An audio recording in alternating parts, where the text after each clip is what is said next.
Misteriosas esferas de luz vistas nos céus noturnos. Nunca vi nada se mover tão rápido. Nunca na minha vida vi algo se mover tão rápido. Quero dizer... Serão um fenômeno raro da natureza ou outra coisa? Vi essas criaturas me olhando de cima e aí desmaiei.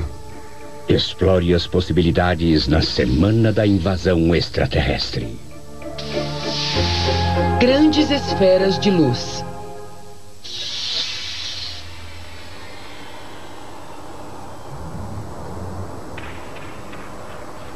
Estou a caminho do sul do Oregon. Recebi um telefonema sobre uma aparição que um casal jovem viu recentemente. Parece que era uma luz incomum, movendo-se irregularmente no céu à noite.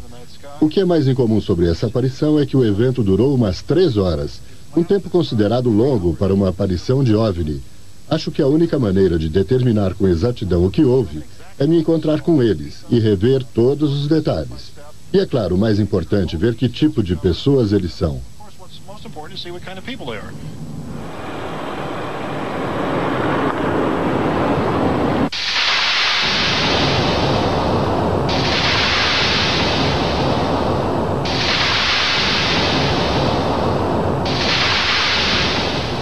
Lance, você pode me mostrar como viu o objeto pela mira do seu rifle? Claro, eu saí e o vi. Ele chamou a minha atenção e depois peguei a mira e olhei direto à minha frente, assim, e consegui vê-lo. E quando focalizei na mira, ele sumiu. Eu tive um vislumbre dele e então apontei a mira de novo até encontrá-lo, um pouco mais para cima, à direita. E eu disse, vamos, deixe-me ver, deixe-me ver, deixe-me ver. E ele disse, minha nossa, é uma água-viva. É, exatamente o que parecia, uma água-viva. Eu pensei, uau! Você me disse que ele emitia o que pareciam ser feixes de luz ou energia elétrica. Pode me contar mais sobre isso? Para mim, parecia um relâmpago. Você sabe, uma noite cheia de nuvens, quando você vê relâmpagos no céu. Estava constantemente lançando esses feixes e era... Quase como se estivesse sondando alguma coisa. É, parecia que estava tirando fotos, usando outra tecnologia, mais avançada do que aquela que conhecemos. Quando o captei na mira pela primeira vez, ele fez um arco. Ele se moveu num ângulo provavelmente assim, e foi direto para cima e depois à direita. Movimentos muito desordenados. Nunca vi algo se mover tão rápido. Nunca na minha vida vi algo se mover tão rápido. Tudo bem. Rápido assim e depois foi embora. Nas proximidades do estado de Washington, uma aura de misticismo e ameaça perdura sobre a região de Yakima. Este é o lar do Pé Grande e de outras aparições. Em Yakima, todo tipo de experiências com OVNIs foi registrado. Esferas de luz, ou que aparentemente eram naves espaciais, sons incomuns, criaturas, entidades, seres, se você quiser, e até o que podemos considerar abduções. O objeto voador não identificado mais comum visto em Yakima é a esfera de luz ou bola de luz. Essas esferas são cor de laranja ou brancas e são vistas pairando, movendo-se lentamente. Elas parecem investigar. Em alguns casos, acompanharam motoristas em seus carros. As aparições de OVNIs têm ocorrido aqui em Yakima e foram registradas por 30 anos. Mas existem fortes indícios de que esses objetos têm sido vistos aqui há 50 anos ou mais. Existe um ótimo registro de aparições na reserva Yakima, porque os sentinelas de incêndios registram qualquer luz incomum no caso dela provocar um incêndio. Eles não veem apenas fogo e fumaça. Eles veem esferas de luz no ar.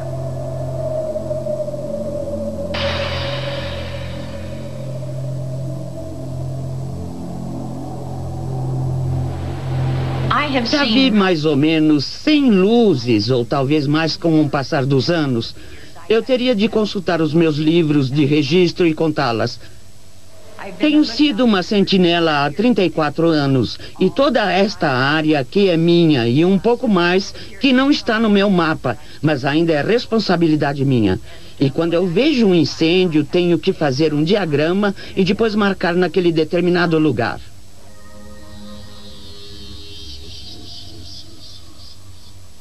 Stella Washington viu luzes estranhas em muitas ocasiões. Eu estava em casa com minha filha. Meu marido tinha saído, acho que para ver um jogo de basquete. Ele levou nossos 2 filhos e começou a anoitecer.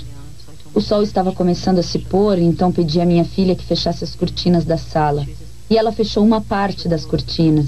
E estava lá de pé, olhando fixamente para a janela, e eu disse: feche as cortinas.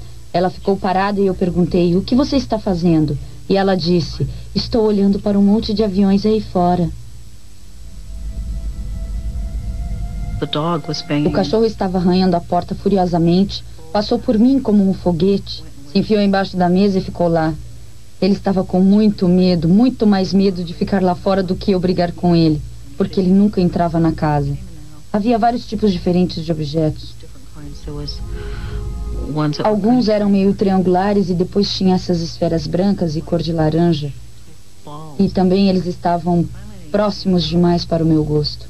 Too close for comfort.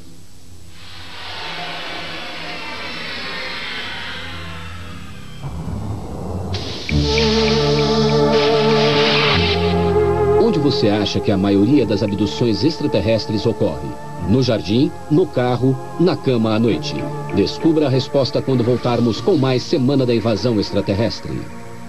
Segundo o porta-voz da General Motors Corporation, Jeff Rogner, 98% de todas as abduções extraterrestres ocorrem dentro de um automóvel. E agora, a Semana da Invasão Extraterrestre continua. Aparições de luzes estranhas surgem pelo mundo, de Yakima à Escandinávia, Austrália e Bretanha.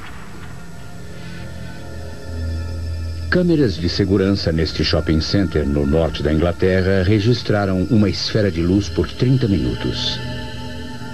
Ela voou em volta do edifício e foi capturada por 3 câmeras. O que as pessoas em Yakima e outros lugares estão vendo?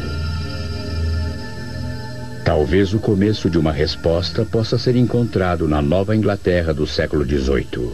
Um dos meus primeiros interesses no campo das anomalias foi no escuro dia de 19 de maio de 1780, época na qual a costa nordeste, a costa da Nova Inglaterra, na América do Norte, subitamente ficou escura. Começou a ficar escuro logo pela manhã e ao meio-dia estava tão escuro que as pessoas precisavam de velas e lampiões. Havia sons estranhos e fantasmagóricos e flashes esverdeados, e as pessoas acharam que era o fim do mundo. E eles imploravam aos homens da iluminação, nome dado aos cientistas, que explicassem o fenômeno. Este incidente inspirou Persinger a investigar estranhos relatos de aparições de OVNIs.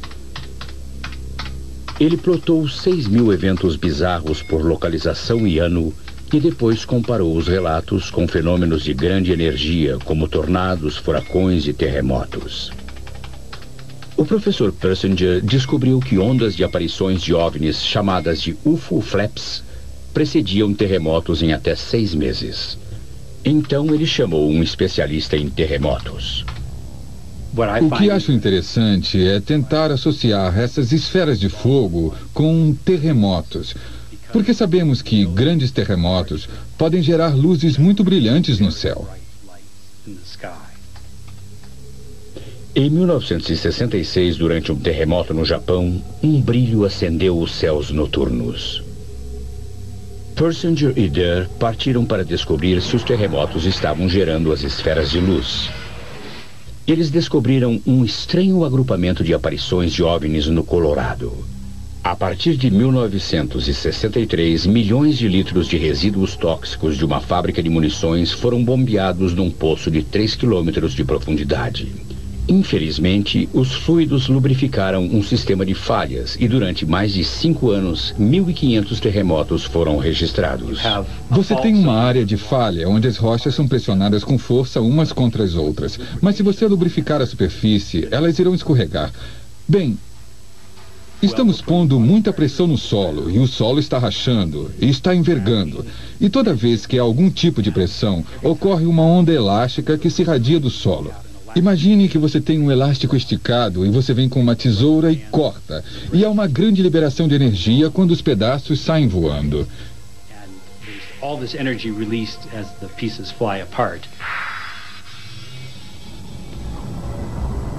Uma lenta ondulação de pequenos tremores afastou-se do ponto de injeção.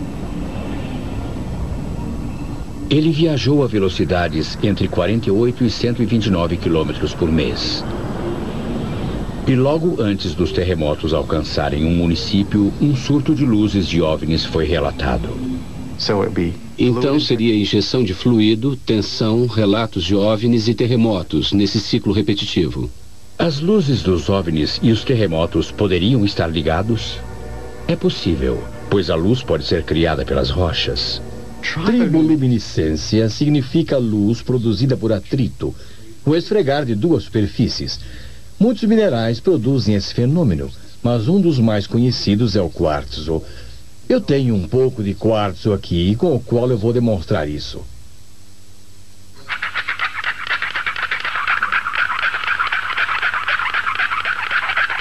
Estas são as primeiras imagens gravadas da liberação da triboluminescência pelas rochas.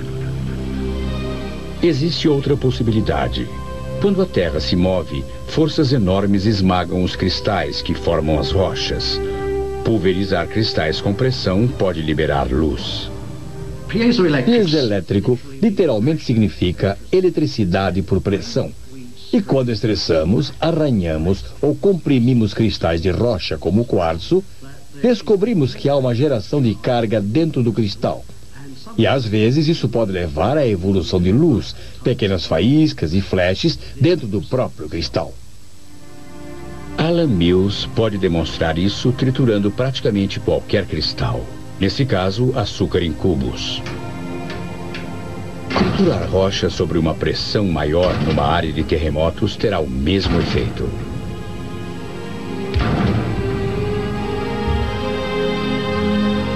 Na escuridão total, câmeras captam o flash de luz liberado do cubo de açúcar.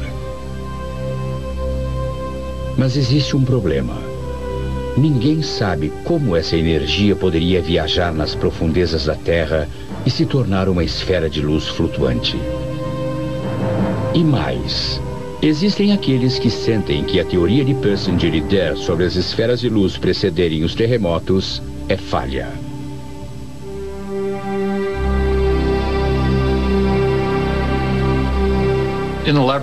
Num laboratório, tentamos recriar as mesmas pressões e temperaturas que se encontraria a 8 ou 16 quilômetros nas profundezas da Terra, onde os grandes terremotos formariam seu núcleo.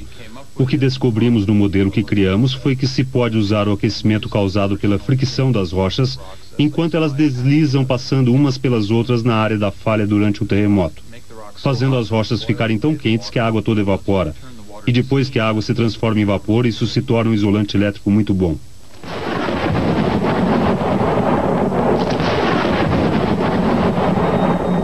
O Dr. Lochner diz que esse vapor armazena cargas elétricas como uma tempestade de raios sob o solo. A própria área de falha fornece um conduíte para a carga elétrica para ir direto até a superfície da Terra. O mecanismo que desenvolvemos realmente requer o próprio terremoto. Não haverá luzes de terremoto antes do terremoto.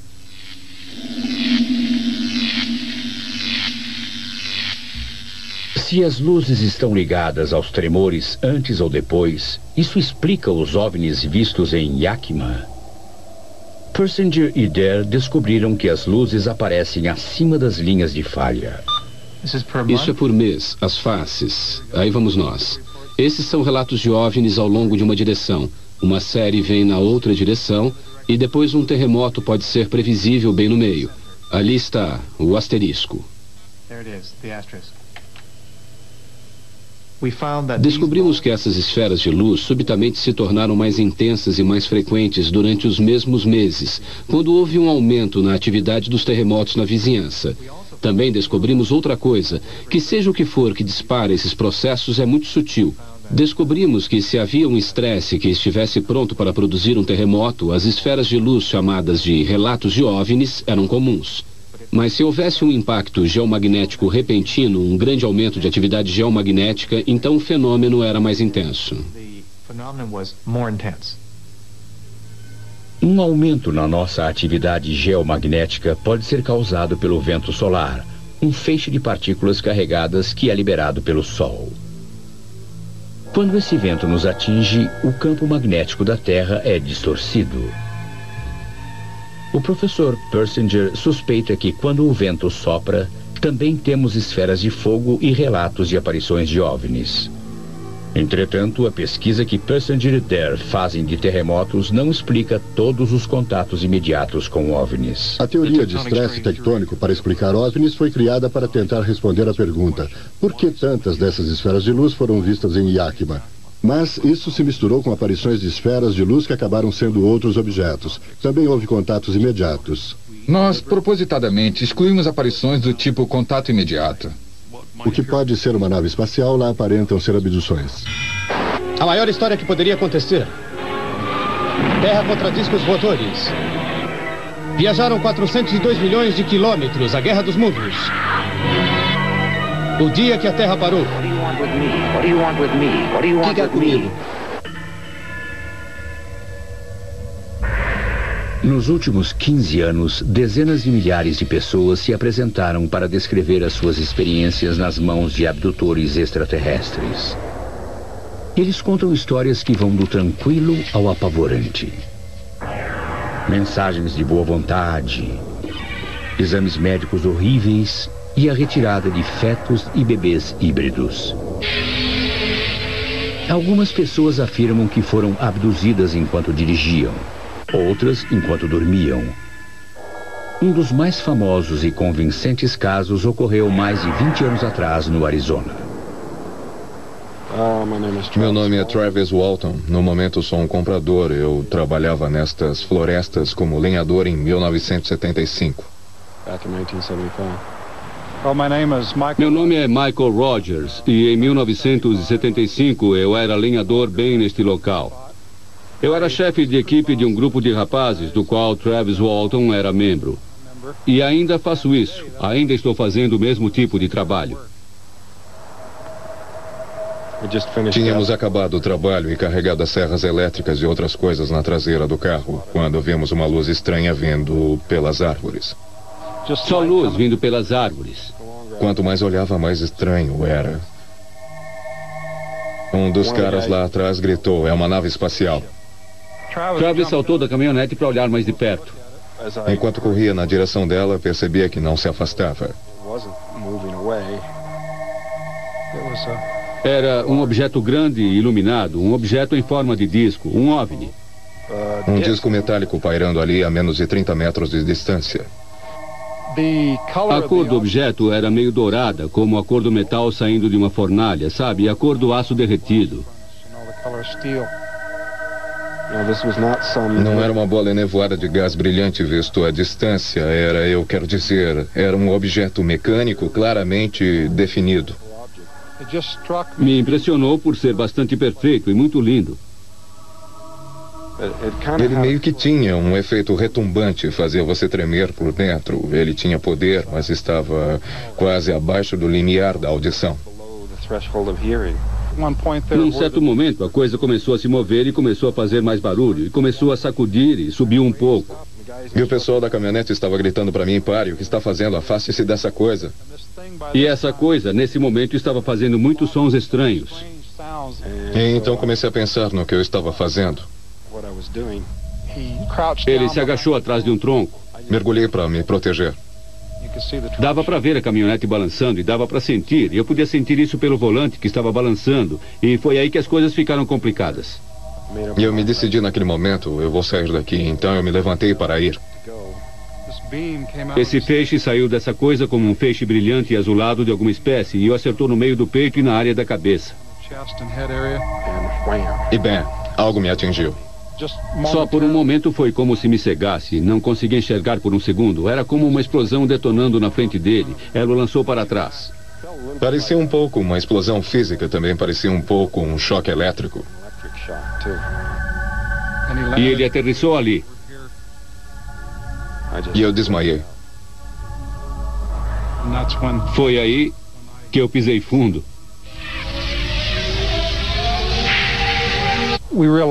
Percebemos que tínhamos deixado o Travis. Ele provavelmente estava ferido.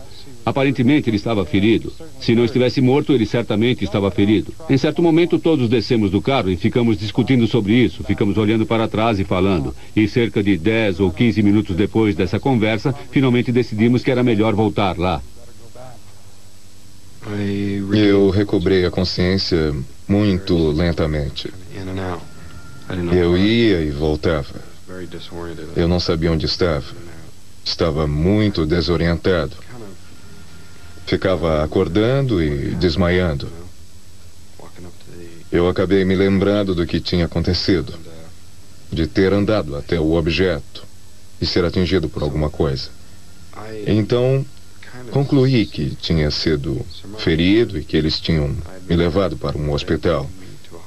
E era onde eu estava.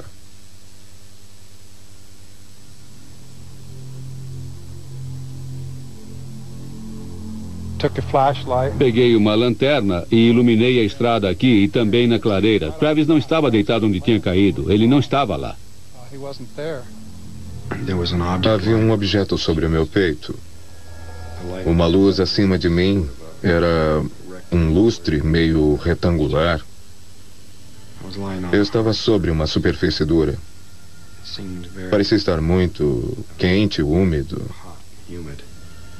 Mas a sensação principal era de pura dor. Uma dor exasperante.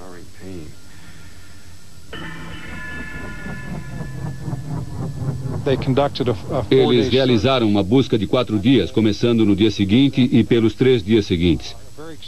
Foi uma busca bastante abrangente, que se expandiu numa grande área, uma área enorme, com muitos homens a cavalo, cães, muitos homens a pé, veículos, helicópteros, aviões, tudo.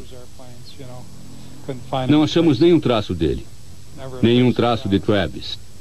Nenhum traço de Travis. Nenhum traço de Travis.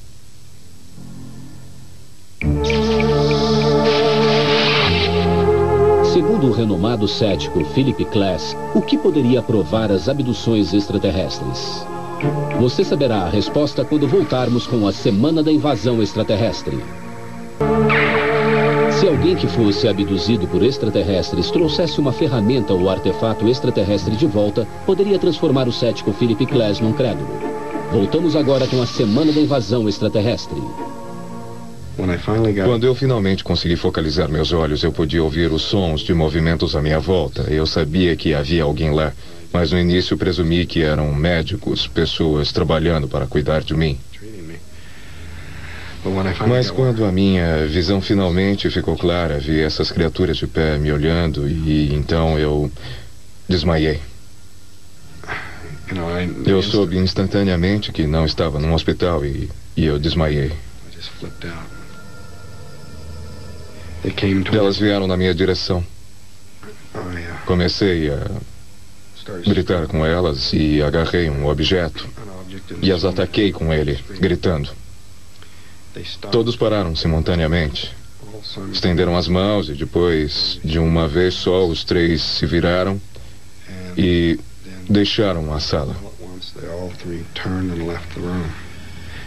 E ali na porta estava o que eu imediatamente reconheci como sendo uma pessoa, um ser humano. Ele me levou rapidamente por um corredor até uma sala onde havia algumas outras pessoas esperando. Pessoas que se pareciam com ele. Me levaram até uma mesa e me colocaram sobre ela. E eu comecei a ter grandes apreensões do tipo: eu estou sendo resgatado ou o que realmente vai acontecer aqui? Um deles colocou uma máscara sobre o meu rosto. O que se parecia com uma máscara de oxigênio. E eu tentei agarrá-la e afastá-la, e eu consegui pôr a minha mão nela, mas não consegui tirá-la antes de perder a consciência.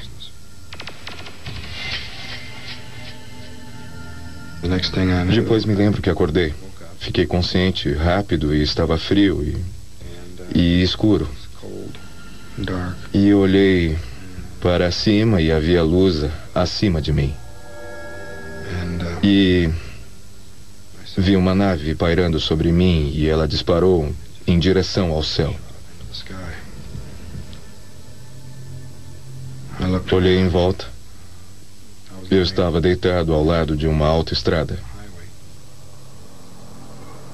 Travis Walton ficou desaparecido por 5 dias. É um mistério para mim.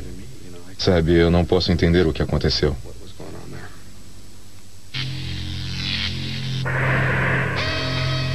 O que faz as abduções serem difíceis de ignorar é a grande semelhança das experiências descritas.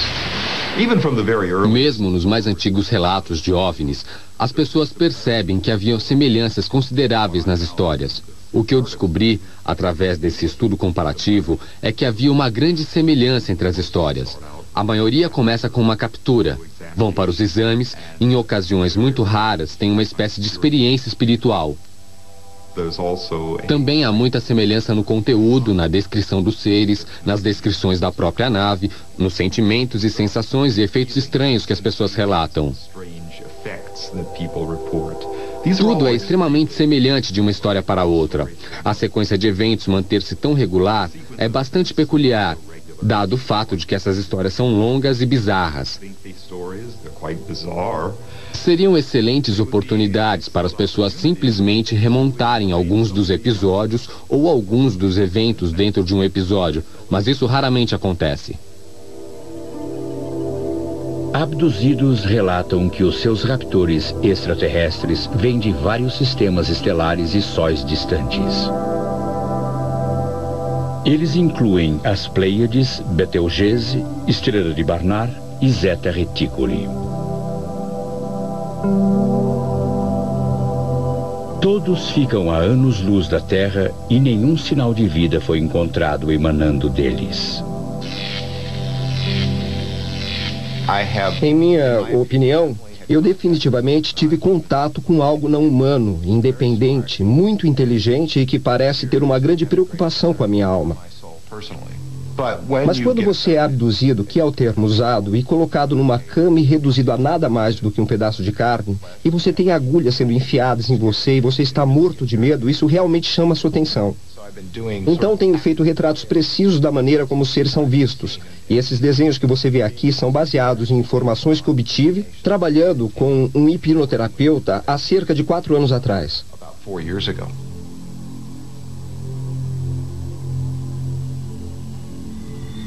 Então, por que as várias raças extraterrestres escolhem diferentes partes do mundo para ir? Uma peculiaridade das histórias, um elemento que sugeriria que podem haver algumas diferenças culturais é que, relativo às aparições na América do Norte, os extraterrestres pequenos e acinzentados têm sido os mais comuns. Na Bretanha, o extraterrestre mais comum tem sido alto, do tipo nórdico.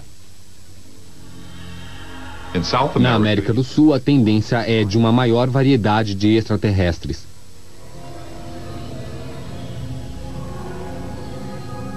Mas essas imagens poderiam ser geradas apenas pela mente? O cérebro é um órgão eletromagnético onde ocorrem bilhões de pulsos elétricos a cada segundo. Se algo interfere com esses sinais, todo tipo de coisa estranha pode ocorrer.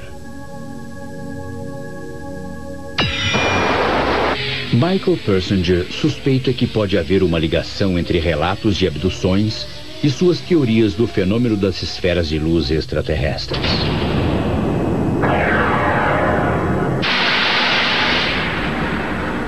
As questões da relação entre as luzes da Terra, fenômenos luminosos e experiências de abduções está se sobrepondo apenas marginalmente. A grande maioria dessas esferas de luz que são vistas à distância são um fenômeno físico ligado ao estresse dentro da crosta terrestre. Os pouquíssimos casos onde as pessoas correm até as luzes e têm experiências bastante previsíveis, esses indivíduos estão realmente sendo estimulados pelas esferas de luz. E no caso recente do fenômeno de abduções, onde alegadamente milhares de pessoas têm sido visitadas em seus quartos, há muito mais um problema neurológico do que um problema geofísico.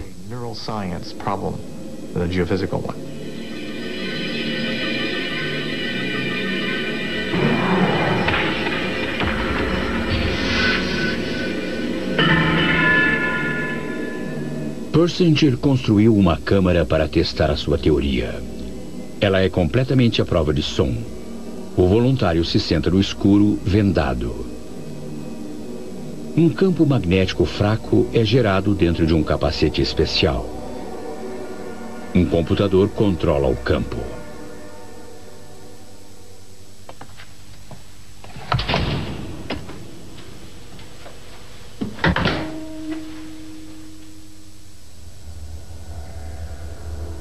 Persinger varia a forma da onda eletromagnética transmitida para o cérebro. Ela gera diferentes tipos de experiências místicas.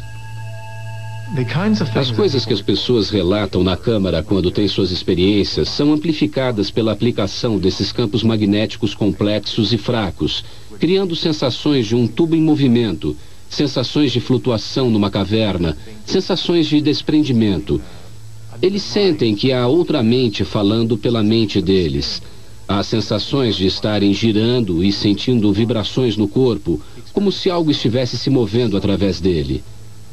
Têm experiências de memórias repentinas, memórias intensas da infância, e podem até não ser memórias da infância, mas é assim que são rotuladas.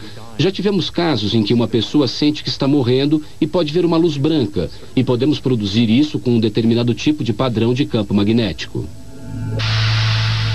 Essas experiências provavelmente são muito comuns. Provavelmente dos 6 bilhões de cérebros que existem nesse planeta, a maioria teve alguma coisa do gênero. Mas temos uma cultura que nos diz como explicar o fato.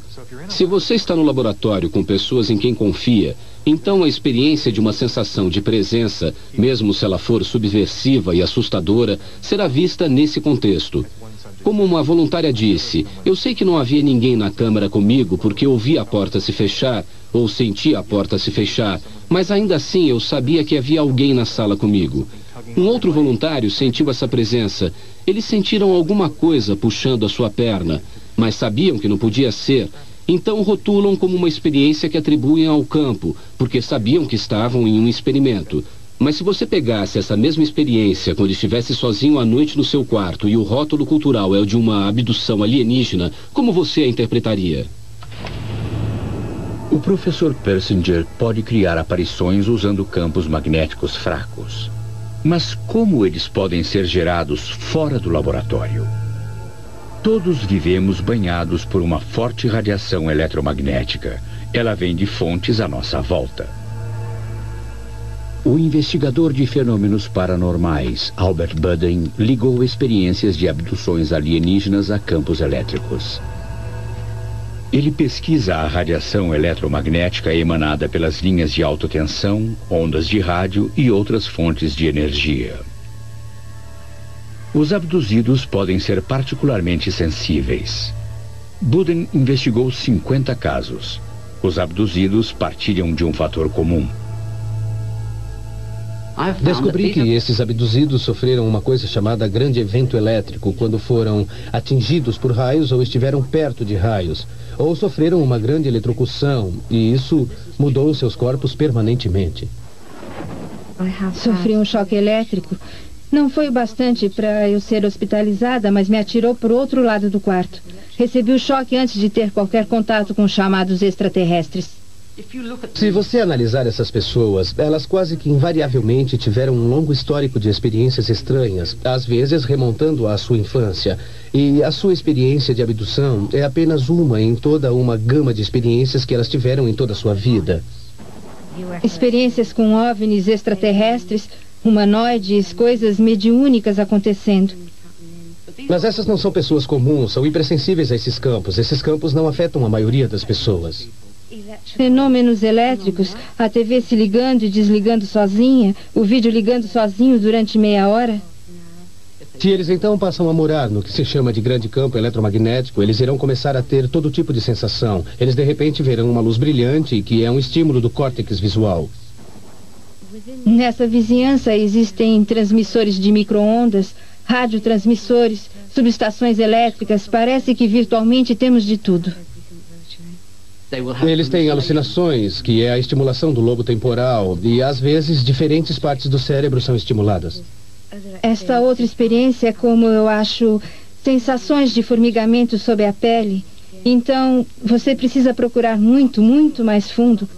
Você não pode só olhar para os extraterrestres. Muito frequentemente, essas experiências parecem sonhos e pesquisadores que estão muito ansiosos para forçar o aspecto extraterrestre nisso filtram todos esses absurdos. Controles pilotando naves espaciais, gnomos de jardim levando testemunhas para áreas fechadas, um cachorro deitado dentro de um disco voador acarpetado.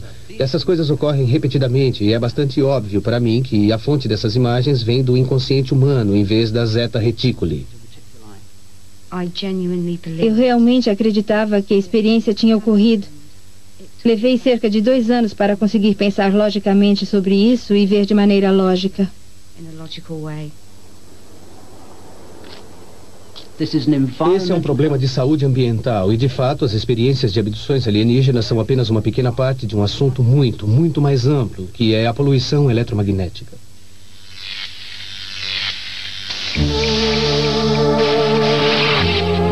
Quantas pessoas relataram ter presenciado a abdução extraterrestre de Travis Walton? A resposta depois do intervalo. Você está assistindo a Semana da Invasão Extraterrestre. A terrestre de Travis Walton foi testemunhada por 6 de seus colegas de trabalho. Pouco depois do incidente, 5 desses homens passaram por testes no detetor de mentiras. E agora, vamos voltar à Semana da Invasão Extraterrestre.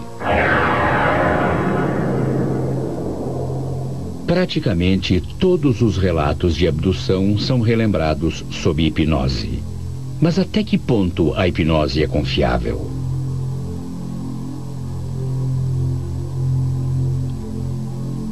Todos temos fortes lembranças do nosso passado. Entretanto, falsas memórias, mesmo sem hipnose, podem ser criadas se a pessoa quiser agradar o seu terapeuta.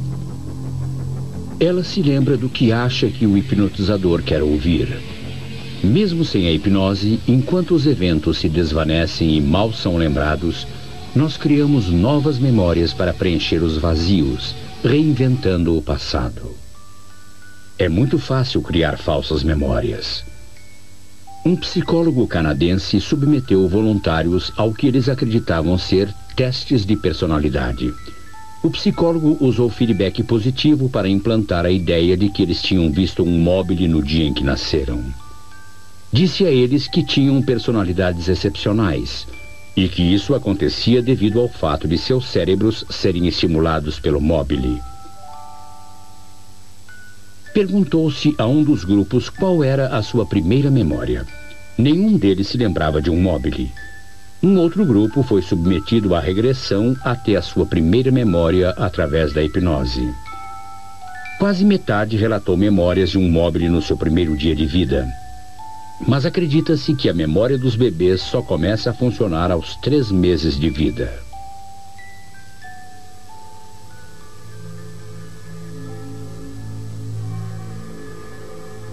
A grande maioria das abduções é lembrada sob hipnose por pessoas que estavam sozinhas naquela hora. Ainda assim, existem casos de abduções múltiplas. E casos como o do policial Alan Godfrey, onde testemunhas oculares adicionais corroboraram a história. Enquanto me aproximava desse objeto, tornou-se evidente que o que eu estava olhando não era algo que eu normalmente encontraria nas primeiras horas da manhã em Todmorden, sabe? 3 outros policiais relataram ter visto um OVNI no céu naquela noite. Era uma coisa construída, não era uma alucinação, era real. Esse objeto tinha 6 metros de largura, tinha 4,30 metros de altura. Tinha o formato de diamante, a metade inferior dele girava, a metade superior estava parada. Tinha uma série de janelas escuras ou poderiam ser painéis. Sob hipnose, ele descreveu a sua abdução pelos extraterrestres. Nesse quarto havia um humanoide muito alto, por falta de palavra melhor. Ele tinha entre 1,83 m e 2 metros, muito alto, magro e de barba. Ele vestia uma touca cirúrgica e estava com seu avental branco. O que aconteceu depois foi que pediram para que eu subisse na cama.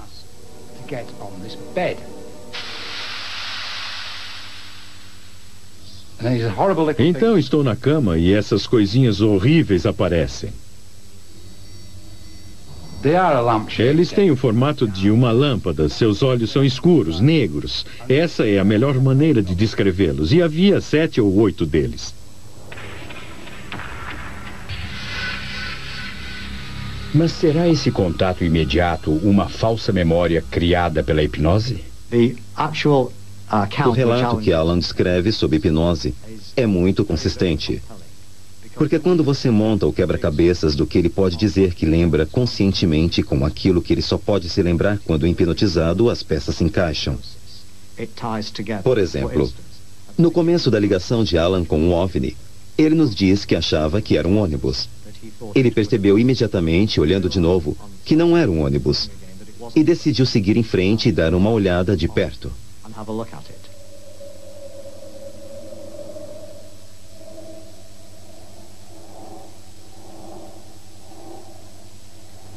Sob hipnose, ele diz, é um ônibus. Não é um ônibus. É um ônibus. É? Não é um ônibus.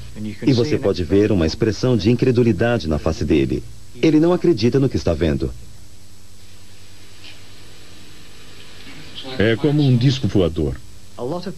Muitos acham que Alan Godfrey foi manipulado pelo hipnotizador ou influenciado por ele ou por mim. Isso não é verdade. Todos os médicos que consultei, na verdade, nenhum deles acredita em OVNIs. Eles estão intrigados com a experiência da testemunha. Eles não têm uma explicação para ela. Mas eles não acreditam em OVNIs. Esses médicos, pode-se dizer, estão entre a testemunha e eu. Jesus tem uma luz. Uma luz brilhante. Fora o fato dos médicos estarem realizando a maior parte do interrogatório sem usar perguntas dirigidas, em pelo menos 2 ocasiões, Alan Godfrey se rebelou e se recusou a responder a mais questões. Numa ocasião, ele quase saiu do estado hipnótico e disse, não vou responder essa pergunta. Não vou responder essa pergunta. Por que você não vai responder? Porque quando penso nisso, dói. É preciso dizer que quando Alan Godfrey teve sua experiência e submeteu-se à hipnose, os relatos de abduções alienígenas eram virtualmente, se não completamente desconhecidos no Reino Unido. Eu certamente nunca tinha ouvido falar neles, nem conheço alguém que tenha. A hipnose parece ser a única ferramenta, pelo menos é a única ferramenta de que tenho conhecimento para sondar memórias ausentes ou confusas. Não é um método à prova de falhas, mas se não tivesse sido usado, o aspecto da abdução de todas as experiências de amnésicos em todo o mundo nunca teria vindo à luz. São robôs. Não são humanos. Eu honestamente acredito que o que me aconteceu sob hipnose realmente aconteceu. Alguns abduzidos, como Alan Godfrey, não são convencidos pelas várias tentativas de desacreditar as memórias que eles relembram sob hipnose. Além disso, o que explica a profusão de relatos sobre extraterrestres que deixaram marcas estranhas nos corpos de seus abduzidos? Eu acordo com ferimentos no meu corpo que não posso explicar. Eu não posso explicá-los. Eu não quero encontrar uma coisa no meu corpo e dizer, puxa, será que os extraterrestres puseram aí? Eu quero saber com certeza. Então, quando eu vou para a cama, tenho muita consciência do que está no meu corpo. Então, acordar com um corte de 10 centímetros vindo do nada sob o seu pijama, na sua perna e que queima é uma grande incógnita. Isso me acontece com bastante frequência. A outra coisa que acontece, é claro, é que você fica com essas marcas triangulares, das quais você tanto ouve falar. É real. As pessoas realmente ficam com isso. Eu fico com elas, e o que é fascinante sobre isso é que elas são idênticas àquelas que outras pessoas estão recebendo. Você olha para as minhas fotografias de ferimentos corporais e eles se parecem com os de todo mundo. Também existem relatos de implantes. Um abduzido até pagou por uma cirurgia para ter um deles removido. Jesse Long acredita ter sido abduzido quando criança e que algo foi implantado na sua perna. Eles não parecem estar preocupados comigo quando estou na mesa gritando e berrando e querendo sair dali, porque essas experiências não são nada agradáveis. São uma das coisas mais assustadoras que você poderia experimentar. Aqui está. Aí está. Um fragmento triangular. Nossa. Se você quiser, eu coloco na pele assim ao lado dele. Agora deixa eu limpar o sangue. Esta é uma foto minha sentado na varanda. Dá para ver a marca na minha perna onde o objeto foi inserido. O objeto sempre doeu nesses 34 anos. Quero dizer, eu tinha de usar as minhas meias abaixo dele. Aqui está a grande ponta reta e depois a extremidade, que agora está aqui. Então, juntando os dois, temos um fragmento triangular. Micrografias eletrônicas mostram que é apenas vidro comum, não contendo nenhum elemento estranho ao nosso planeta. É silício, magnésio, zinco, prata e cálcio. Recentemente mandei analisar mais detalhadamente. Encontraram titânio. Além disso, também encontraram enxofre, 24% de enxofre.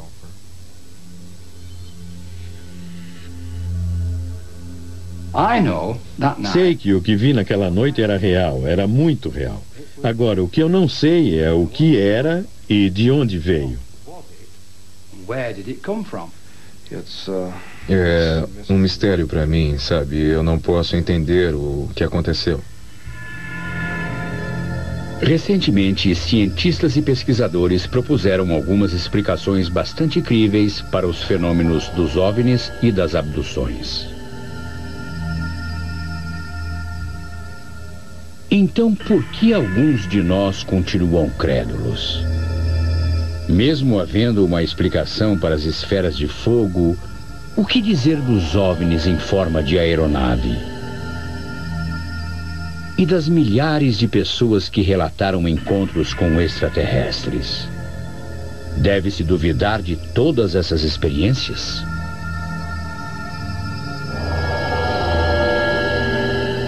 Talvez exista uma parte de nós que realmente quer acreditar que não estamos sozinhos.